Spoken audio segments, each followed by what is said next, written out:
General elections were held in Barbados on 19 January 2022. The ruling Barbados Labour Party won all 30 seats in the House of Assembly for the second election in a row. According to the Constitution of Barbados, elections must take place no later than every 5 years from the first sitting of Parliament. The previous general elections were held on 24 May 2018, and the first sitting of the new session of Parliament was held on 5 June 2018. After the dissolution of Parliament, the President of Barbados must issue a writ for a general election of members to the House of Assembly and for appointment of senators to the Senate within 90 days. The election and nomination dates were announced by Prime Minister Mia Mottley on 27 December 2021.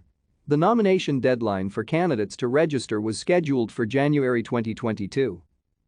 On 30 December 2021, Joseph Athierle, who served as the official leader of the opposition of the House of Assembly and leader of the People's Party for Democracy and Development, announced an alliance with the United Progressive Party for the election under the name Alliance Party for Progress.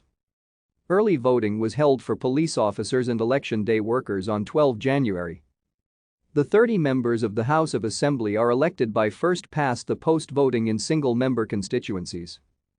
A total of 108 candidates from 7 political parties and 9 independents contested the elections. Thank you for watching.